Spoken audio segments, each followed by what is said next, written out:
नमस्कार.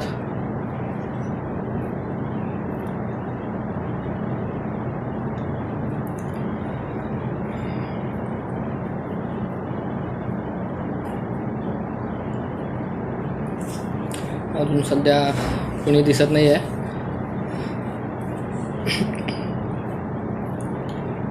ओके.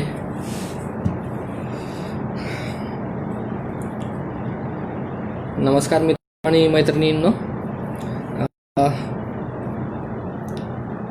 आपल्या ह्या स्टुडंट्स राईट्स असोसिएशन ऑफ इंडियाच्या चांगल्या प्रयत्नानुसार वॉकिंग बुद्धा सिरीजमधून जे आपण लाईव्ह सेशन्स करतो आहे त्यामधून मला आज तुमच्यासमोर यायचा चान्स मिळाला आहे आणि मी माझ्या क्षेत्राबद्दल किंवा माझ्या फील्डबद्दल जी माहिती असेल ती मी तुम्हाला सांगणार आहे. तर तत्पूर्वी मी माझा परिचय करून देतो. माझं नाव आहे मंदार चंद्रकांत कांबळे. मी मूळचा सोलापूरचा आहे आणि माझं शिक्षण झालं आहे BTech computer science Walchand college of engineering Sangli इथून. 2015 साली माझं इंजिनिअरिंग झालं आणि त्यानंतर मी UPSCच्या प्रिपरेशनसाठी दिल्लीला होतो. गुड इव्हनिंग सगळ्यांना. तर UPSCच्या प्रिपरेशनसाठी दिल्लीला असताना UPSCसाठी तरी म्हणजे अभ्यास करत होतो मी, पण माझं प्रिपरेशन तेवढं डेडिकेटेडली नव्हतं आणि माझा जो कम्फर्ट होता तो जास्त करून मॅथ्स, इंग्लिश आणि रिजनिंग या विषयांकडे जास्त होता. तर त्यामुळं मग मला लवकरच मी UPSC स्विच केलं आणि मी बँकिंग एक्झाम वगैरे द्यायला लागलो. तर पहिल्याच प्रयत्नात माझं सिलेक्शन झालं SBI POला आणि त्यानंतर मी RBIची ग्रेड Bची एक्झाम पण दिली होती. त्या एक्झामच्या पण मेन्स वगैरे मी दिलेली आहे आणि सध्या पण माझा प्रयत्न चालू आहे की मी अजून एक्सेल करेन त्यात. RBI ग्रेड B वगैरे क्लिअर झाली तर माझा तिकडं जायचा उद्देश आहे. तर आता सध्या स्टार्ट करूया आपण सगळं. तुमचे प्रश्न पण घेईन मी. त्यानंतर मी पहिल्यांदा तुम्हाला बँकिंगच्या एक्झामबद्दल वगैरे सांगेन सगळं, नेमके काय एक्झाम असतात वगैरे, आणि त्याचसोबत तुमचे जे प्रश्न येणार आहेत त्या प्रश्नांना पण मी उत्तरं देत जाईन सोबतच. ठीक आहे. तर बेसिकली आपल्या इंडियन बँकिंग सेक्टरमध्ये जवळपास 20 पब्लिक सेक्टर बँक्स आहेत आणि इतर प्रायव्हेट सेक्टर बँक्स वगैरे, तसंच रिजनल रुरल बँक आणि कोऑपरेटिव्ह सेक्टरच्या पण बऱ्याच बँक्स आहेत. तर अशा बँक्समध्ये स्टाफची रिक्वायरमेंट ही भरपूर असते आणि त्यानंतर त्यांचे जे स्टाफची रिक्रुटमेंट होते त्यात 3 प्रकारचं रिक्रुटमेंट असतं. ते म्हणजे 3 पोस्ट असतात बेसिकली. पहिली तर असते क्लेरिकलची एक पोस्ट असते. क्लेरिकल जसे UPSCमध्ये आपल्या कॅडर्स असतात तसे इथं बँकिंगच्या सेक्टरमध्ये 3 कॅडर आहेत. एक सबऑर्डिनेट स्टाफ असतो, दुसरा अवॉर्ड स्टाफ म्हणजे क्लेरिकल, आणि तिसरा जो असतो तो ऑफिसर स्टाफ. तर सबऑर्डिनेटमध्ये जे अटेंडंट वगैरे असतात जसे की शिपाई असतील किंवा गार्ड असतील बँकेत लागणारे वगैरे, तर त्यामुळं त्या पोस्टचीसुद्धा रिक्रुटमेंट होते. आणि इतर म्हणजे क्लेरिकलची जी एक्झाम आहे, क्लेरिकल आणि ऑफिसरच्या एक्झाम, ह्या एक्झामच्या इतरच्या बाकीच्या PSB बँकेज आहेत, national banks, public sector banks, जसे की बँक ऑफ इंडिया असेल, बँक ऑफ बडोदा असेल, त्यानंतर इंडियन बँक आहे, Indian overseas bank, oriental bank, ह्या किंवा पंजाब नॅशनल बँक, ह्या सगळ्या बँकांची जी एक कॉमन रिक्रुटमेंट होते ती IBPS ह्या इन्स्टिट्यूटतर्फे होते. Institute of banking personal selection म्हणून IBPS ही एक होल अँड सोल बॉडी आहे जी ह्या एक्झाम कंडक्ट करते. आणि SBI specially State Bank of India जी आहे ही एक सगळ्यात लार्जेस्ट पब्लिक सेक्टर बँक आहे. तर त्यांचं CRPD डिपार्टमेंट वेगळं आहे. तर SBIमधून SBIची रिक्रुटमेंट वेगळी असते. SBIच्या क्लेरिकलची एक्झामचं नोटिफिकेशन वेगळं येतं आणि SBIच्या ऑफिसर्सचे जे SBI PO म्हणून एक एक्झाम आहे त्याचं पण नोटिफिकेशन येतं वेगळं. त्याचसोबत अजून एक पोस्ट असते ती म्हणजे ऑफिसर्स कॅडर स्पेशालिस्ट म्हणून, स्पेशालिस्ट ऑफिसर्सचे. तर त्या स्पेशालिस्ट ऑफिसरमध्ये सुद्धा वेगवेगळ्या फील्ड्समधले स्पेशालिस्ट ऑफिसर लागत असतात, जसे की IT म्हणजे इन्फॉर्मेशन टेक्नॉलॉजी किंवा कॉम्प्युटर सिक्युरिटी असेल, त्यानंतर इलेक्ट्रिकल असेल, सिव्हिल असेल, बँकांचे प्रिमायसेस आणि एस्टेट्स वगैरे डिपार्टमेंट असतात, त्याच्यासाठी सिव्हिल इंजिनियर्स लागतात त्यांना. त्याचसोबत लिगल जे इश्यूज असतात ते हँडल करण्यासाठी लॉ ऑफिसर्स लागत असतात. त्याचसोबत ॲग्रिकल्चर बँकिंग पण असतं, रुरल बँकिंग, तर त्याच्यासाठी ॲग्रिकल्चर स्पेशालिस्ट जे अधिकारी असतात ते सुद्धा लागतात बँकेत. त्याचसोबत MBA म्हणजे जे मॅनेजमेंट रिलेटेड जॉब प्रोफाईल्स वगैरे असतात त्यासाठी MBA स्पेशलायझेशन झालेले वगैरे जे असतात ते असतील, किंवा फॉरेक्स डिपार्टमेंट असेल, ट्रेझरी डिपार्टमेंट असेल, ह्यामध्ये सर्टिफिकेशन वगैरे केलेले असे काही स्पेशल लोक असतील तर त्यांच्यासाठीही वेळोवेळी रिक्रुटमेंट होत असते. ठीक आहे. तर बेसिकली पहिली गोष्ट म्हणजे ह्या 3 पोस्ट झाल्या, क्लेरिकल, PO आणि SO. ठीक आहे. तर आता मी तुम्हाला म्हणजे जे प्रश्न विचारते त्या प्रश्न पण घेतो. रणजितनी विचारला प्रश्न की when to start banking preparation, during graduation और आफ्टर इट. तर बेसिकली प्रत्येक बँकिंग एक्झामची जी इलिजिबिलिटी जे आहे, इलिजिबिलिटीमध्ये तुम्ही ग्रॅज्युएशन, कमीत कमी ग्रॅज्युएशन असणं कंपल्सरी आहे.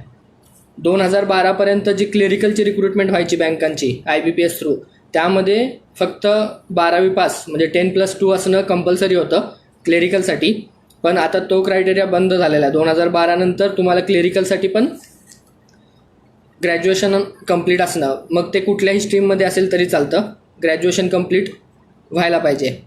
तर आता तुम्ही ज्यावेळेस ग्रॅज्युएशन कंप्लीट करता त्यावेळेस तुम्ही एक्झाम देण्यासाठी इलिजिबल होता, पण त्यामुळे तुम्ही एक्झामचं प्रिपरेशन करणं आधीपासूनच चालू केलं असेल तरीही काही प्रॉब्लेम नाही आहे. त्यामुळे ज्यावेळेस तुम्ही फायनल इयरमध्ये असाल, भले तुम्ही समजा इंजिनिअरिंगच्या फायनल इयरला असाल किंवा BSc BCom फायनल इयरला असाल, त्याच वर्षी जर तुम्ही प्रिपरेशन करणं चालू केलं तर ते जास्त उत्कृष्ट होईल.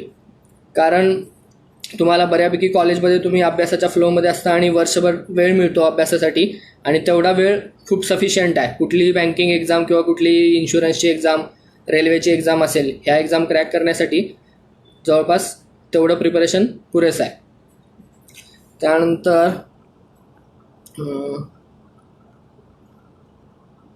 Banking एक्झामचा syllabus, right.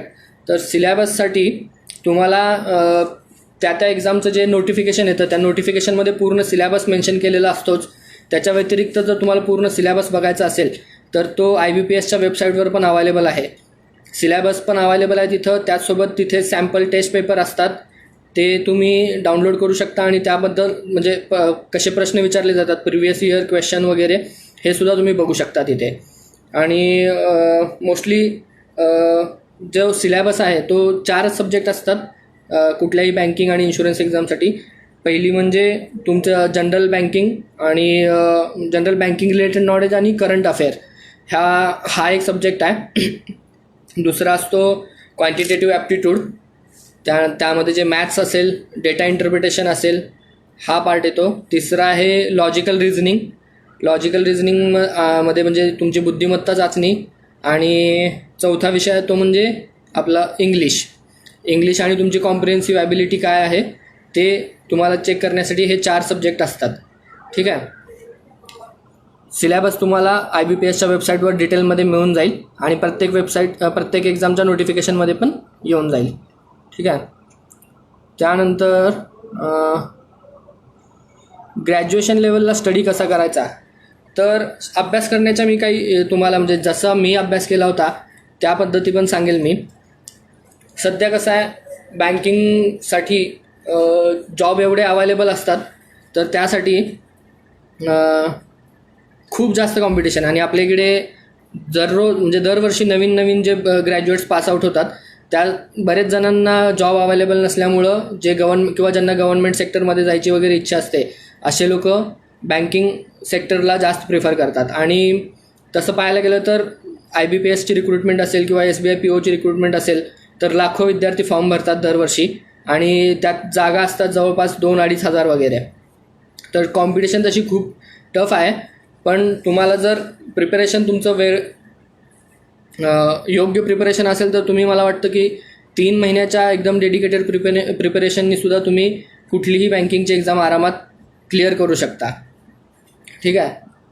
तर अभ्यासासाठी बेसिकली तुम्हाला जे बुक्स आहेत आणि रिसोर्सेस आहेत त्यामध्ये कसं आहे, क्वांटिटेटिव्ह ॲप्टिट्यूडसाठी एक RS अग्रवाल यांचं क्वांटिटेटिव्ह ॲप्टिट्यूड म्हणून बुक आहे. ते खूप फेमस बुक आहे आणि त्यामध्ये तुमचे सगळे जे क्वांट रिलेटेड जेवढे पण कन्सेप्ट असतील ते कन्सेप्ट क्लिअर करण्यासाठी तुम्हाला त्या पुस्तकाचा खूप फायदा होईल.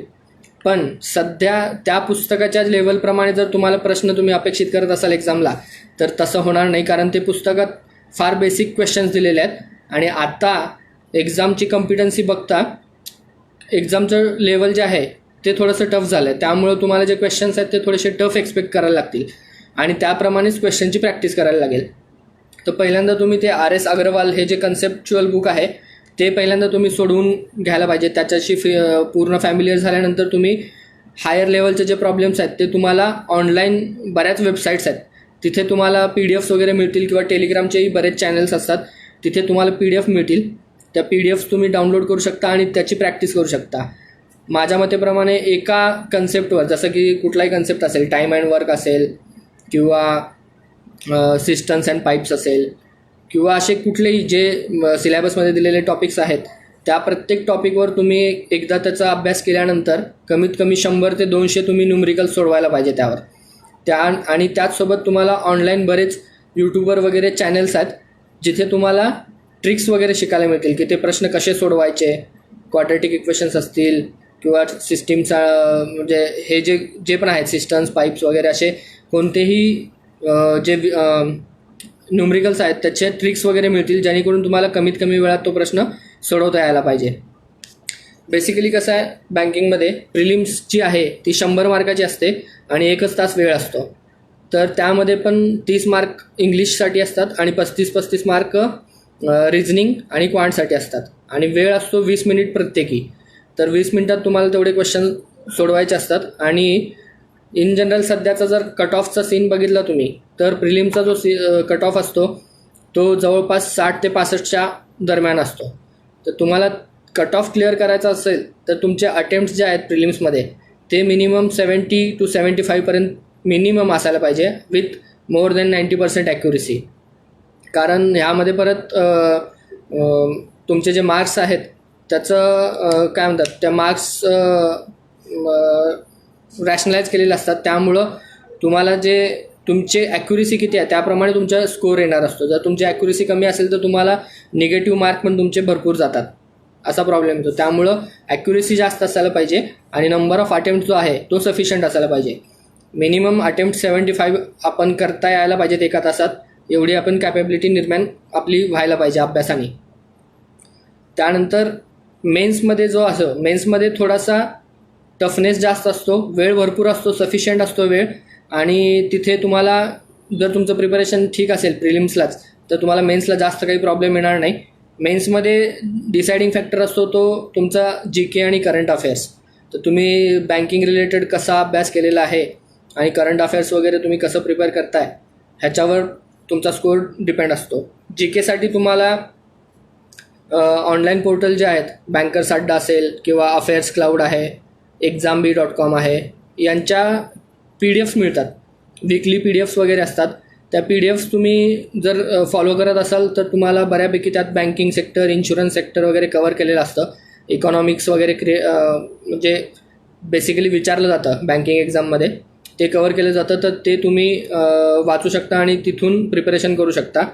त्याचसोबत जर तुम्हाला डेली न्यूजपेपर रीडिंग करायची सवय असेल, ती ॲक्च्युली सवय असायला पाहिजे कारण त्याचा भरपूर फायदा होतो. ती सवय मेंटेन करून ठेवा. तुम्ही कुठलाही पेपर वाचू शकता, इंडियन एक्सप्रेस असेल, द हिंदू असेल किंवा कुठलाही मराठी लोकसत्ता असेल, लोकमत असेल, कुठलाही पेपर तुम्ही एक वाचनात असू द्या जेणेकरून तुम्हाला करंट अफेअर्स काय घडतं आहे काय नाही त्याची बातमी राहील. बाकी तर तुम्हाला ऑनलाईन PDF वगैरे भरपूर मिळतील. मटेरियलला काही कमी नाही. त्यामुळं एक कुठला तरी सोर्स निवडायचा, कुठली एक वेबसाईट तुम्हाला जे वाटते चांगली, अफेअर्स क्लाउड असेल, बँकर्स अड्डा असेल, त्यांचा टेलिग्राम चॅनल वगैरे जॉईन करायचा आणि तिथून जे PDF मटेरियल मिळेल ते थरोली रेफर करायचं, लक्षात ठेवायचं, नोट्स पाहिजे तिथे बनवून वगैरे घ्यायच्या. तर जी केचं सेक्शन पण होऊन जाईल त्यात कंप्लीट. थर्ड गोष्ट आहे ती लॉजिकल रिझनिंग किंवा व्हर्बल रिझनिंग. त्याच्यासाठी पण एक आर एस अग्रवालचंच एक modern approach to logical reasoning नावाचं पुस्तक आहे. आणि सिजवाली म्हणून पण एक रायटर आहेत, त्यांचं पण मॉडर्न अप्रोच टू रिझनिंग नावाचं एक पुस्तक आहे. तर ते दोन्हीपैकी कुठलंही पुस्तक तुम्ही रेफर करू शकता रिझनिंगसाठी. त्यात रिझनिंगच्या सेक्शनमध्ये तुम्हाला बरेच पझल्स वगैरे विचारतात. त्या पझल्स सोडवायची प्रॅक्टिस असायला पाहिजे. पझल्ससाठी पण तुम्हाला जसे जास्तीत जास्त पझल सॉल्व करचाल तुम्ही तेवढा जास्त फायदा होईल तुम्हाला आणि ॲक्युरेसी येईल, प्लस टाईम कमी लागेल तुम्हाला सोडवायला. तर तो पण भरपूर फायदा होईल. त्याचसोबत इंग्लिशसाठी तुम्हाला बेसिकली स्पोकन इंग्लिश जे आहे ते तुम्ही किती म्हणजे ॲक्वेंट केलेलं आहे, स्पोकन इंग्लिश किती चांगलं आहे तुमचं, त्यावरून तुम्हाला खूप फायदा होतो. बेसिक आपल्याला ग्रामरचे जे रूल्स आहेत ना ते माहीत असेल तर त्याचाही फायदा होतो. पण एकदम टिपिकल ग्रामर रिलेटेड क्वेश्चन विचारले जात नाहीत बँकिंग एक्झाममध्ये. तर तुम्ही ग्रामरच्या कन्सेप्च्युअल क्लॅरिटीसाठी तुम्ही रेनन मार्टिनचं जे बुक आहे इंग्लिश ग्रामर ते यूज करू शकता. आणि त्याचसोबत मी एक सजेस्ट करेन तुम्हाला की जे मला ज्या गोष्टीचा फायदा झाला, तर मी कोरा नावाची एक वेबसाईट आहे, क्वेश्चन्स आर आन्सर्स म्हणून, त्यांचा ॲप वगैरे पण आहे कोरा.com. तिथे तुम्ही लॉग इन करा आणि तुम्हाला जे आवडते टॉपिक्स आहेत तुमच्यात ते तुम्ही फॉलो करा. त्याच्यावर लोक प्रश्न विचारतात आणि उत्तरं देतात. तर ते प्रश्न उत्तरं वाचून तुम्हाला तुमच्या इंग्लिशमध्ये इमेन्स इम्प्रूव्हमेंट होऊन जाईल तुम्हाला. तर त्याचा तुम्हाला खूप फायदा होईल इंग्लिशमध्ये. आणि बाकी प्रॅक्टिस करण्यासाठी, क्वेश्चन्सची प्रॅक्टिस करण्यासाठी, जसे एक्झाममध्ये विचारले जातात इंग्लिशचे प्रश्न किंवा द हिंदूचे आर्टिकल्स वगैरे असतील, ह्यासाठी तुम्हाला सँक्टम इंग्लिश नावाची एक वेबसाईट आहे, sanctumenglish.in. मी नंतर कमेंट्समध्ये टाकेल खाली. तर त्या वेबसाईटवर तुम्ही जाऊन त्यांच्या डेली PDF येतात, त्या PDF वगैरे डाउनलोड करू शकता आणि ते सुद्धा रिफर करू शकता. तर हा झाला बेसिकली अभ्यास का कुठून करायचा आणि कुठले बुक्स वापरायचे, कुठले रिसोर्सेस वापरायचे ह्याबद्दल. त्यानंतर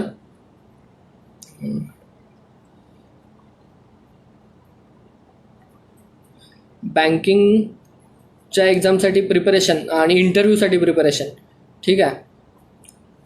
तर इंटरव्ह्यूसाठी कसं आहे, मेन्स एकदा तुमची क्लिअर झाली की इंटरव्ह्यूमध्ये बँकिंगचे इंटरव्ह्यू वगैरे जे असतात ते फार किचकट नसतात. जसं की आपण UPSCच्या इंटरव्ह्यूबद्दल बरंच वाचलेलं असतं ऑनलाईन वगैरे. तर असा इंटरव्ह्यू होतो, तसा होतो, एवढा वेळ इंटरव्ह्यू चालतो वगैरे. तर बेसिकली बँकिंगच्या इंटरव्ह्यूमध्ये एवढं काही किचकट नसतं. बँकिंगचा इंटरव्ह्यू हार्डली 10 ते 15 मिनटाच्या आत इंटरव्ह्यू संपतो. आणि जे बँकिंगमधले जे हायर अथॉरिटीज असतात, जसे की जनरल मॅनेजर असतील, डेप्युटी जनरल मॅनेजर्स असतील, हे लोकच तिथं आपापल्या लोकल हेड ऑफिसेसमध्ये इंटरव्ह्यू कंडक्ट करतात आणि फार बेसिक प्रश्न विचारले जातात. माझा इंटरव्ह्यू मला तर वाटतं 8 ते 10 मिनटामध्ये संपला होता. आणि प्रश्न विचारतात तुम्हाला पहिल्यांदा म्हणजे तुमचं पर्सनल प्रश्न विचारतील, नाव काय आहे वगैरे, आई वडील काय करतात, कुठून आलात तुम्ही, तुमचं जे गाव वगैरे तिथली काही स्पेशालिटी वगैरे, असा एखाद दुसरा प्रश्न वगैरे विचारू शकतात. त्यानंतर तुमचं ग्रॅज्युएशन ज्यात कंप्लीट झालेलं आहे, जसं इंजिनिअरिंग असेल, BSc असेल, BCom असेल, तर त्याच्या रिलेटेड तुम्हाला 1-2-3 प्रश्न विचारू शकतात ते. त्याचसोबत तुमचं बँकिंग आणि करंट अफेअर्स चेक करण्यासाठी ते त्याबद्दल 2-4 प्रश्न विचारू शकतात. ओव्हरऑल एक 10 ते 15 प्रश्नच विचारतात ते आणि त्यामध्येच तो इंटरव्ह्यू संपतो. जास्त काही किचकट नसतं. तर तुम्हाला इंटरव्ह्यूचं काही एवढं प्रिपरेशन करायला जास्त एफर्ट्स घ्यायला लागणार नाहीत. बेसिकली तुम्ही करंट अफेअर्स वगैरे जर तुमचं वेल असेल, प्रिपेअर्ड वाचत असाल चांगलं, तर तुम्हाला जास्त काही अवघड नाही जाणार. आणि इंटरव्ह्यूमध्येच त्यांचं ग्रुप डिस्कशन पण असतं, GD पण असतो. तर GDला 20 मार्काचं वेटेज असतं आणि इंटरव्ह्यूला 30 मार्काचं वेटेज असतं. GDमध्ये पण 2 प्रकारचे GD असतात. एक जनरल डिस्कशन असतं आणि दुसरं प्रिफरन्स बेस्ड डिस्कशन असतं. तर जनरल डिस्कशनमध्ये एक टॉपिक देतात तुम्हाला कोणताही, त्याबद्दल तुम्हाला डिस्कशन करायचं असतं. आणि दुसरा जो प्रेफरन्स बेस्ड जो ग्रुप डिस्कशन असतं त्यामध्ये असा टॉपिक दिला जातो आणि त्याच्यासोबत एक तुम्हाला 5 ते 10 प्रेफरन्सेस दिलेले असतात. त्यामध्ये तुम्ही जे प्रेफरन्सेस तुम्ही प्रायोरिटाईज करणार आहे, प्रायोरिटी बेस्ड, ते करून तुम्हाला ते डिस्कशन करायला लागतं की तुम्ही पहिला कुठल्या प्रेफरन्सला किती प्रायोरिटी वगैरे दिली. आणि ते तुम्हाला डिस्कशन करून त्याच्याबद्दल एक कन्क्लुजन करायला लागतं पूर्ण ग्रुपमध्ये, आणि त्याप्रमाणे तुम्हाला त्याचे मार्क्स भेटतात. त्याचे सब्जेक्ट पण एकदम इझी असतात, जास्त काही किचकट नसतं. फक्त तुम्ही किती फर्म बोलू शकता आणि तुमच्याकडे घाई न करता शांतपणे दुसऱ्यांना आपले विचार सांगायची क्षमता किती आहे हे ते चेक करत असतात फक्त. इंटरव्ह्यू नंतर दुसरा प्रश्न आहे,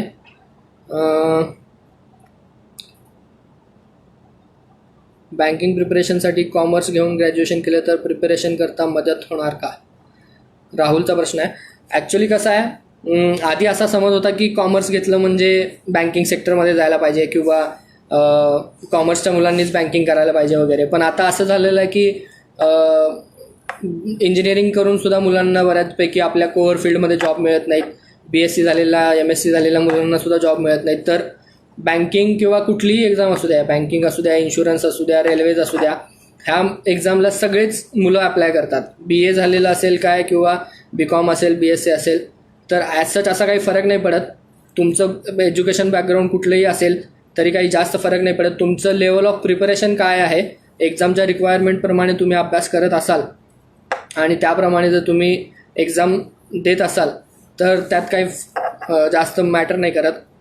जर तुमचं कॉमर्स फील्ड असेल तर तुम्हाला बँक जॉईन केल्यानंतर थोडंसं बँकेचं कामकाज करताना इझी जाईल. कन्सेप्ट अकाउंटिंगचे वगैरे तुम्हाला माहीत असताल तर तुम्हाला जर, आणि पर्टिक्युलरली तुम्ही क्रेडिटमध्ये किंवा लोन डिपार्टमेंटमध्ये वगैरे बँकेचं काम करायला मिळालं तुम्हाला तर त्याचा तुम्हाला खूप जास्त फायदा होईल कॉमर्ससाठी. आर्ट्स शाखेच्या मुलांना ॲप्टिट्यूड टेस्टचा अभ्यास करताना समस्या येते, त्यावर काही उपाय सांगा. एक गोष्ट अशी आहे की क्वांट जे आहे, मॅथ्स जे आहे बँकिंगमधलं ते काही फार किचकट नसतं, किंवा रिझनिंग जे आहे ना ते पण फार किचकट नसतं. हे सगळे जे कन्सेप्ट आहेत त्यातले हे आपण 10वीपर्यंतच्या अभ्यासात, आपण 10वी किंवा 8वीपर्यंतच्या अभ्यासातच आपण कव्हर केलेले आहेत ऑलरेडी सगळे. ठीक आहे. लसावी मसावी, आपले प्रोबॅबिलिटी असेल किंवा हे जे क्वाड्रॅटिक इक्वेशन्स वगैरे असतील, असे जे कन्सेप्ट आहेत जे आपण 8वीपर्यंतच अभ्यास केलेले आहेत, तर त्याचबरोबर हे प्रश्न असतात. फक्त प्रश्न विचारण्याची जी पद्धत असते ती थोडी किचकट असते. त्यामुळं मला नाही वाटत की असं इंजिनिअरिंगवाल्या किंवा BSc वगैरे झालेल्या मुलांना त्याचा जास्त ॲडव्हान्टेज आहे आणि BA वाल्या मुलांना त्याचा म्हणजे त्याचा इश्यू होईल वगैरे. तर अशी काही गोष्ट नाही आहे. तुम्ही ते बेसिकली सगळ्यांसाठी लेवल सेमच आहे एक्झामची. तुम्ही जसा आता अभ्यास कराल आणि जे रिसोर्सेस तुम्ही वापराल आणि जेवढी जास्त प्रॅक्टिस कराल तेवढं चांगलं आहे तुमच्यासाठी. तर आर्ट्सच्या मुलांना पण असे जास्त काही समस्या येईल असं काही नाही, कारण माझ्या बॅचमध्ये आता सध्या मी 2017 बॅचचा स्टेट बँक ऑफ इंडियाचा PO आहे. सध्या मी डेप्युटी मॅनेजर म्हणून काम करतो आहे. पण माझ्या बॅचमध्ये जवळपास 2200पैकी बरेच जण मुलं आहेत ते BA करून पण आलेले आहेत. तर त्या पण मुलांना, उलट त्या BAच्या मुलांना कुठल्याही एक्झामचं प्रिपरेशन करायला जास्त वेळ मिळतो असं मला वाटतं इतर बाकीच्या ब्रँचेसपेक्षा. तर त्यामध्ये त्यांना काही असा जास्त इश्यू येईल असं काही वाटत नाही मला. त्यानंतर बँकिंगच्या सॅलरीज आणि पर्क्स. ओके, सॅलरी चांगली मिळते म्हणूनच आपण कुठलाही जॉब करतो. बँकेमध्ये बेसिकली ऑफिसर कॅडरमध्ये जर तुम्ही जॉईन केलं तर बँकेचा ॲक्च्युली पब्लिक सेक्टर बँक्समध्ये इंडियन बँकिंग असोसिएशन जे आहे IBA, त्यांच्याकडनं त्यांच्या वेज सेटलमेंट होतात. जसं की गव्हर्नमेंटची 7th पे कमिशन वगैरे जसं आहे आत्ता लागू, तर तसं बँकेचं बायपर्टाईट सेटलमेंट म्हणून असतं. आणि बायपर्टाईट सेटलमेंटनुसार जे बँकेचे पगार ठरवलेले आहेत ते पगार आपल्याला मिळतात. तर पगार पे स्केल चांगला आहे. ऑफिसर लेवलला तुम्हाला स्टार्टिंगला तुमचा बेसिक पे जो असतो तो जवळपास 23,000च्या वर आहे, आणि DA वगैरे पकडून तुमचं इन हँड पेमेंट जे आहे ते अराऊंड 40,000पर्यंत जातं. म्हणजे जर तुम्ही ॲज अ PO म्हणून जॉईन करत असाल कुठल्याही बँकेत तर तुम्हाला जवळपास महिन्याला 40,000च्या आसपास पगार अपेक्षित आहे. त्याचसोबत तुम्हाला वेगवेगळ्या बँकांमध्ये पर्क्स फॅसिलिटीमध्ये तुम्हाला पेट्रोलचा अलाउन्स मिळतो. त्यानंतर क्लिन्सिंग मटेरियल वगैरे जास्त घरी वापरणारं त्याचा अलाउन्स मिळतो. न्यूजपेपर आणि मॅगझिन अलाउन्स असतो. असे वेगवेगळे अलाउन्सेस वगैरे असतात. त्याचा जवळपास 6,000 ते 7,000 रुपयेपर्यंत तुम्हाला फायदा होतो. SBIमध्ये स्पेशली असा एक ट्रेंड आहे की तुम्ही ज्या दिवशी जॉईन करता त्या दिवशी तुम्हाला न्यू जॉईनीला 4 ॲडव्हान्स इन्क्रीमेंट मिळतात. म्हणजे जर SBIचा तुम्ही ॲज अ SBIमध्ये जॉईन केलं स्टेट बँकेत, तर तुम्हाला on the day of joining 4 advance increment मिळतात. तर तुमचं बेसिक जे होतं ते जवळपास 27,000च्या आसपास जातं. आणि तेच जर तुम्ही दुसऱ्या बँकेत जॉईन केलं, बँक ऑफ महाराष्ट्र असेल किंवा PNB वगैरे असेल, तर तिकडे तुमचं बेसिक असेल 23,000च्या आसपास. तर त्याप्रमाणे तुम्हाला थोडासा एक 4-5 हजार रुपयाचा फरक पडतो सॅलरीमध्ये. पण नंतर इव्हेंच्युअली ते सेम स्केलमध्ये वगैरे येऊन जातात. त्यानंतर how to balance exam preparation while doing a private sector job. अच्छा, तर हा एक महत्त्वाचा प्रश्न आहे. ॲक्च्युली बँकिंग सेक्टरमध्ये बरेच जण जे आहेत ते प्रायव्हेट सेक्टरमधनं किंवा IT सेक्टरमधनं स्विच करून खूप जण येतात, कारण गव्हर्नमेंट जॉबचं क्रेज असतं, जॉब सिक्युरिटी आहे, पेमेंट पण चांगलं आहे, फॅसिलिटीज चांगल्या आहेत. तर त्यामुळं बरेच जण आहेत. असं म्हणजे माझ्या बॅचमध्ये पण खूप जण आहेत असे की ज्यांनी IT सेक्टरमध्ये आपले चांगले जॉब होते ते सोडून बँकिंग वगैरे सिलेक्ट केलं. तर जर तुम्ही जॉब करत असाल ऑलरेडी, तर एक गोष्ट महत्त्वाची आहे की तुम्ही किती वेळ देऊ शकता अभ्यासाला. आणि दिवसातून तुम्ही जर 2 ते 3 तास जरी डेडिकेटेडली देऊ शकत असाल, तर मला वाटतं ते सफिशियंट आहे आणि तेवढं मॅनेज होऊ शकतं. प्लस तुम्हाला विकेंडला जो शनिवार आणि रविवार मिळतो, विकेंडला 2 दिवस तुम्हाला फुल मिळतात, त्यामधले तुम्ही मॅक्झिमम युटिलायझेशन करू शकता. तर त्या दिवशी 10-12 तास जरी प्रिपरेशन केलं तरी मला वाटतं 3 ते 6 महिन्याच्या प्रिपरेशननी जवळपास तुमचा सगळा सिलेबस कवर होतो आणि तुम्ही एक्झाम व्यवस्थित क्रॅक करू शकता. ठीक आहे. त्यानंतर okay, is it necessary to join coaching for IBPS preparation. Coaching join करण्याचा असं ॲज सच काही फायदा होतो असं काही नाही मला. पण तुम्हाला एक कोचिंगमध्ये गेल्यानंतर कसं होतं की त्यांचा 3 महिन्याचा 4 महिन्याचा जो कोर्स असतो त्यामध्ये ते तुमचा पूर्ण सिलेबस कवर करून घेतात. जर समजा तुम्ही तुमच्या स्वतःच्या प्रिपरेशननी तुम्ही जर तो सिलेबस कवर करू शकत असाल, जसं की मी केला होता, तर तुम्हाला म्हणजे अवेलेबल सोर्सेस खूप आहेत. यूट्यूबवर तुम्हाला भरपूर चॅनल्स मिळतील. StudyIQ आहे, मेरिट शाईन आहे. ह्या चॅनलवर तुम्हाला सगळे व्हिडिओ सिरीज मिळतील. ते व्हिडिओ बघू शकता तुम्ही आणि तुमचा जर तुम्ही शेड्यूल केलेला असेल तयार, तर त्याप्रमाणे तुम्हाला प्रिपेअर करायला काही हरकत नाही. मला वाटतं की क्लास लावल्यानंतर तुम्ही क्लास किती दिवसातनं 2 तास वगैरे लेक्चर असतात त्यांचे, तर तिथं तुम्ही फीज देण्यापेक्षा तुम्ही चांगली मॉक टेस्ट सिरीज वगैरे परचेस करा. ऑलिव्ह बोर्ड असेल, प्रॅक्टिस मॉक असेल, अशा 1-2 मॉक टेस्ट सिरीज परचेस करा तुम्ही आणि जास्तीत जास्त प्रश्न सोडवण्याची सवय ठेवा. तो खर्च तिकडं वाचवून तुम्ही क्लास जॉईन करायचा हा इथे युटिलाइज करू शकता आणि त्याचा तुम्हाला जास्त फायदा होईल असं मला वाटतं. त्यानंतर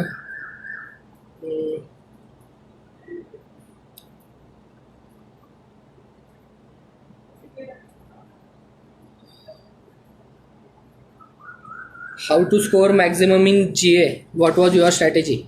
हां, जनरल बँकिंग आणि करंट अफेअरमध्ये मी सांगितलं जसं की न्यूजपेपर रीडिंग जर तुम्हाला सवय असेल तर तुम्हाला त्याचा खूप फायदा होतो. आणि बँकिंग रिलेटेड एक्झाम्समध्ये मोस्टली क्वेश्चन जे विचारतात तुम्हाला ते बँकिंग सेक्टर, इन्शुरन्स सेक्टर आणि इंडियन इकॉनॉमी रिलेटेड असतात. तर इंडियन इकॉनॉमीचा बऱ्यापैकी जर तुम्हाला कव्हरेज असेल तर ते मिळेल इकॉनॉमिक सर्वेमधून आणि त्या वर्षीच्या बजेटमधून. त्यातून बरेच प्रश्न विचारले जातात. तर बजेट आणि इकॉनॉमिक सर्वे असतात ह्यांचे सिनॉप्सिस मिळतात तुम्हाला त्या बँकर्स अड्डाच्या वेबसाईटवर किंवा अफेअर्स क्लाउडच्या वेबसाईटवर वगैरे त्याचे सिनॉप्सिस येतात, PDF येतात. तर ते PDF जर तुम्ही डाउनलोड केले आणि ते थरोली वाचले तर तुम्हाला त्याचा बराच फायदा होईल. त्याचसोबत अफेअर्स क्लाउडच्या वीकली करंट अफेअर्सच्या PDF पण येतात. त्याच्यामध्ये त्यात बऱ्याच गोष्टी कवर केलेल्या असतात. त्यासुद्धा जर तुम्ही व्यवस्थित केल्या तर तुम्हाला GAला आरामात जवळपास 90% वर तुम्ही GAला स्कोअर करू शकता. विच इज बेटर, नाबार्ड और SBI. अच्छा, हा एक चांगला प्रश्न आहे. बेसिकली बँकिंगमध्ये मी जसं म्हटलं की 3 टाईपच्या बँक्स आहेत. ज्या कमर्शियल बँकिंग आहे, त्यानंतर रेग्युलेटरी बँक्स आहेत जसे की नाबार्ड आहे, RBI आहे किंवा आपलं SEBI जे सिक्युरिटीज एक्सचेंज बोर्ड आहे ते, किंवा मग कोऑपरेटिव्ह बँक्स आणि RRBs वगैरे आहेत. ह्या सगळ्यांच्या रिक्रुटमेंट होतात. आता नाबार्ड, सेबी आणि RBI ह्या ज्या एक्झाम आहेत ह्या रेग्युलेटरी बँक्स असल्यामुळं तिथे ऑल टुगेदर त्यांचा सिनारिओ वेगळा असतो. काम तिथे कमर्शियल बँकिंगचं नाही आहे. तिथे तुम्हाला कोणाचे लोन वाटप वगैरे असं नाही. तिथे पॉलिसी तर तिथे RBI ग्रेड म्हणजे त्यांच्याकडे ग्रेडिंग असतं. Grade A officer, grade B officer, grade C officer असं. तर कधी पण तुम्ही जर पोस्टिंगच्या बाबतीत वगैरे विचार केला तर रेग्युलेटरी बँक्समध्ये जाणं कधीही चांगलंच फायद्याचं आहे. कारण त्यांचे ऑफिसेस जे असतात ते मोस्टली मेट्रो सिटीजमध्ये आहेत. जसं की नाबार्ड असेल तर नाबार्डचे ऑफिसेस मुंबईमध्ये आहेत, पुण्यामध्ये आहेत आणि RBIचे तर फक्त प्रत्येक राज्याच्या राजधानीमध्ये वगैरे ऑफिसेस आहेत. तर त्यामुळे तुमचे पोस्टिंग जे आहे ते तुम्हाला नेहमीच मेट्रो सिटीमध्ये वगैरे मिळेल. As compared to commercial banks जर पकडलं तुम्ही, जर SBI असेल किंवा अदर कोणत्याही बँक्स असतील तर तुम्हाला ऑल ओव्हर इंडिया कुठेही पोस्टिंग मिळण्याचे चान्सेस असतात. मग रुरल बँकिंग वगैरे करण्यासाठी तुमचे जे मॅन्डेटरी असाइनमेंट वगैरे आहेत त्यासाठी तुम्हाला रुरल एरियामध्ये पण कमीत कमी 2 ते 5 वर्षासाठी सर्व्हिस करणं वगैरे अपेक्षित आहेत. तर त्या गोष्टी आणि दुसरी म्हणजे नाबार्ड आणि RBI वगैरेसाठी त्यांचं जे पेमेंट वगैरे आहे त्याचं स्केल पण जास्त आहे कमर्शियल बँक्सपेक्षा. तर कधीही ज्या रेग्युलेटरी बँक्स आहेत तो बेटर ऑप्शन आहे कुठल्याही बँकिंग एक्झामपेक्षा. ओके, त्यानंतर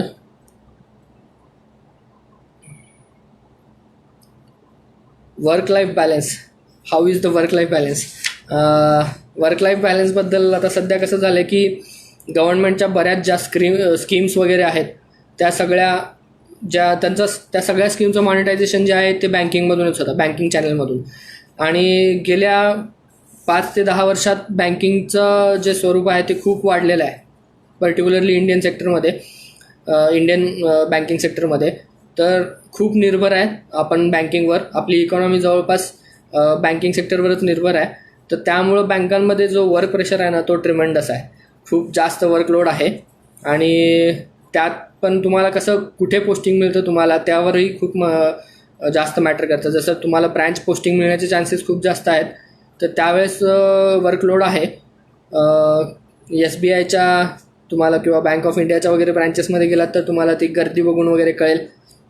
वर्कलोड तर असतोच पण तुम्ही मॅनेज करू शकता, एवढंच असं काही नाही आहे. बऱ्याच आता अल्टरनेट बँकिंग चॅनल ऑप्शन आहेत लोकांकडे. नेट बँकिंग वापरू शकतात, ATM कार्ड्स वापरू शकतात वगैरे. तर आणि लोकांना आता मोबाईल वगैरे सगळ्यांकडे असल्यामुळं आपण जास्तीत जास्त लोकांना जर मोबाईल बँकिंग किंवा अल्टरनेट ऑप्शन्स वापरण्याकडे जर आपण त्यांना वळवलं तर तो वर्कलोड ॲटोमॅटिकली कमी होईल.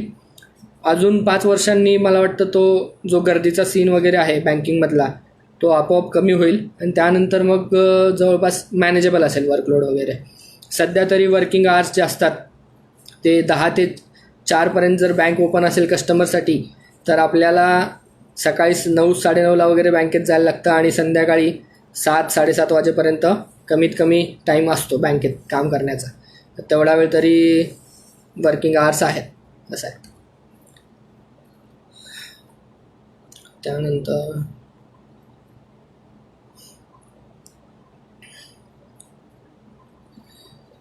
पल्लवी ढोले म्हणतायत की how to manage time while working in private sector.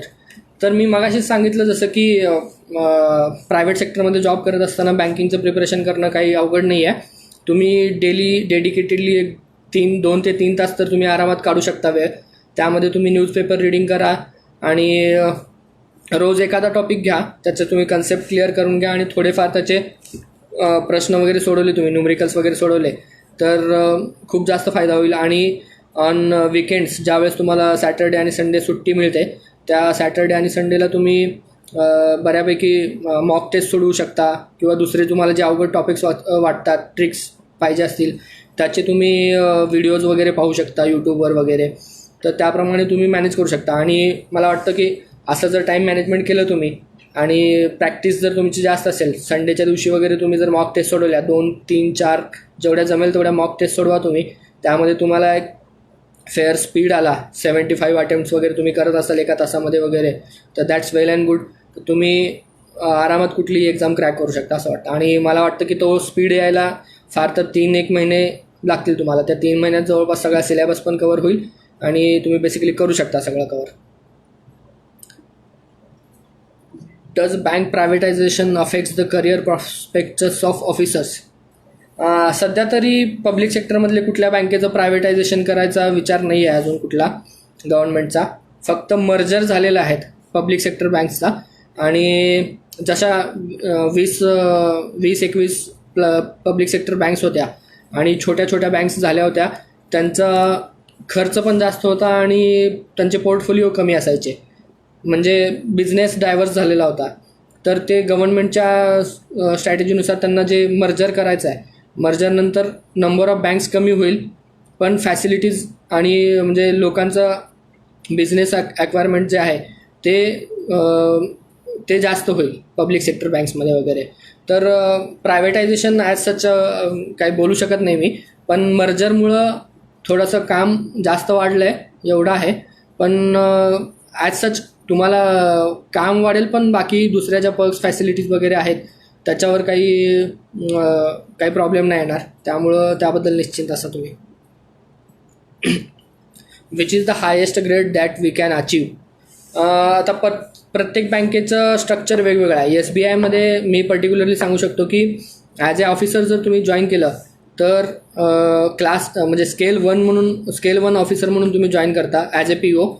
त्यानंतर प्रमोशन झाल्यानंतर स्केल 2 डेप्युटी मॅनेजर, स्केल 3ला manager, scale 4 chief manager, scale 5ला तुम्ही असिस्टंट जनरल मॅनेजर होता, AGM म्हणतात त्याला.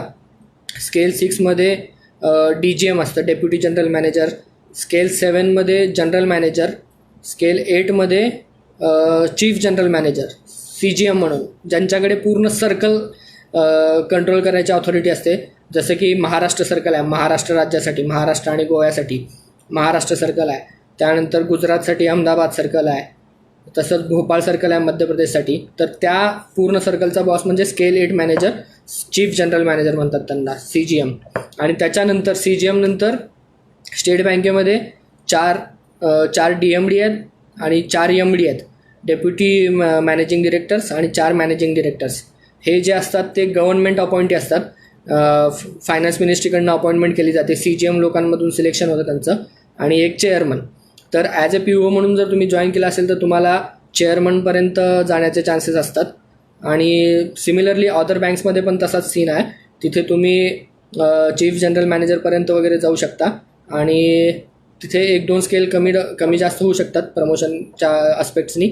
आणि त्यानंतर त्यांचे पण MD वगैरे असतात, तर त्या पोस्टपर्यंत पण तुम्ही जाऊ शकता. RBIमध्ये जर विचार केला तर तुम्ही RBIच्या डेप्युटी गव्हर्नर पदापर्यंत जाऊ शकता. RBIमध्ये पण सेमच आहे, ग्रेड A मॅनेजर, त्यानंतर grade B manager, grade C, grade D असे हायर लेवलपर्यंत असतात. तिथे पण जनरल मॅनेजर वगैरे झाल्यानंतर तुम्ही डेप्युटी गव्हर्नर वगैरे होऊ शकता.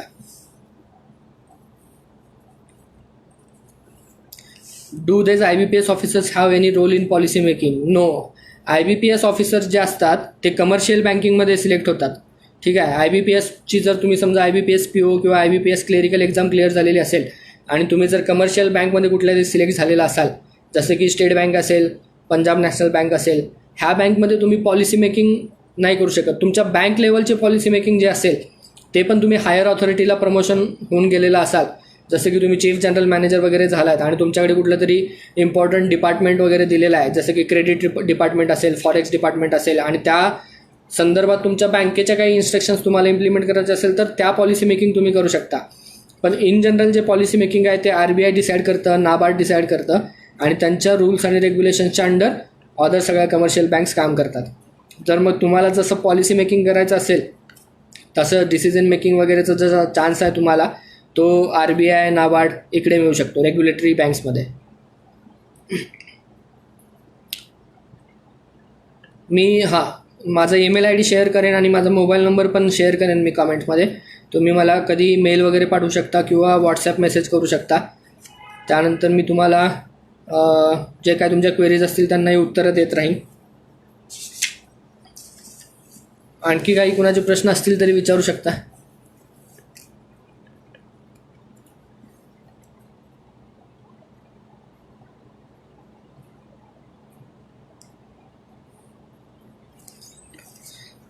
मला वाटतं मी जवळपास सगळ्या प्रश्नांची उत्तरं दिलेली आहेत. एक प्रश्न आला आहे रणजित सरांचा, is banking system overburden with government schemes. Overburden झाले का नाही हे असं मी कॉमेंट करणं ॲप्रोप्रिएट नसणार आहे, पण असं म्हणू शकता की मोस्टली जेवढ्या पण गव्हर्नमेंटच्या स्कीम्स आहेत त्याचा काही ना काही संबंध येतो बँकिंग रिलेटेड, आणि त्याचं इम्प्लिमेंटेशन जे आहे ते बँकिंग चॅनलमधूनच होतं आहे बऱ्याच स्कीम्सचं. जसं की आता जनधन योजना होती, तर जनधनचं बँकिंगमध्ये आहे बरंच. आणि आता सध्या तुम्ही डिरेक्ट बेनिफिट ट्रान्सफर वगैरे बघितलं असेल, DBT असेल, किंवा फार लेटेस्टमध्ये आत्ता जे कोविड-19चं जे महिन्याला 500 रुपयाचं जे अनुदान आलं जनधनच्या महिलांना वगैरे, ह्या सगळ्यांचं एक्झिक्युशन जे आहे ते डिरेक्ट बँकिंग चॅनलमधूनच होतं आहे. त्याच्यासोबतच बऱ्याच काही अशा सुविधा आहेत, जसं की इन्शुरन्स असेल, गव्हर्नमेंटच्या इन्शुरन्स स्कीम आहेत त्या पण बँकिंगमधून इम्प्लिमेंट होत आहेत. पीक विमा आहे, त्याचं प्रीमियम पेमेंट असेल, त्याचं इन्शुरन्स क्लेम सेटलमेंट असतील, हे सुद्धा म्हणजे ॲग्रिकल्चर रिलेटेड पण बरंच काही आहे ते बँकिंगमधनं होतं आहे. आता तर APMC सुद्धा बँकिंगशी कनेक्टेड होत आहेत. प्लस आता ते झाल्यानंतर बरेच काही अशा गोष्टी आहेत ज्या मोस्टली बँकिंगमधूनच इम्प्लिमेंट होतात. जसं की आता आधार कार्डचं अपडेशन जर तुम्हाला माहीत असेल, ते सुद्धा बऱ्याच ठिकाणी बँकिंग म्हणजे जे आधारचे अपडेशन आहेत ते सेंटर्स बँकांमध्ये बनवलेले आहेत. तर असे सुद्धा कामं बँकांमध्ये व्हायला लागलेत आता.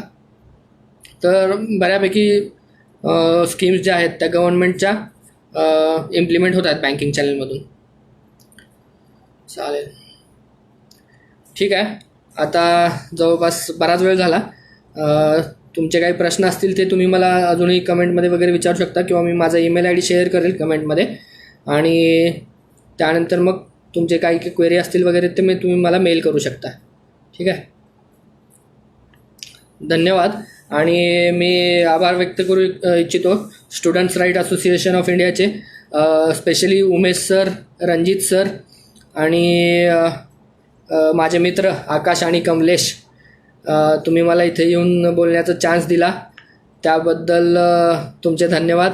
आणि माझी अजून तुम्हाला काही मदत होत असेल तर तुम्ही मला नक्की सांगू शकता, त्याप्रमाणे मी तुम्हाला जी काही मदत असेल ती करायचा प्रयत्न करेन. ठीक आहे, धन्यवाद, थँक्यू.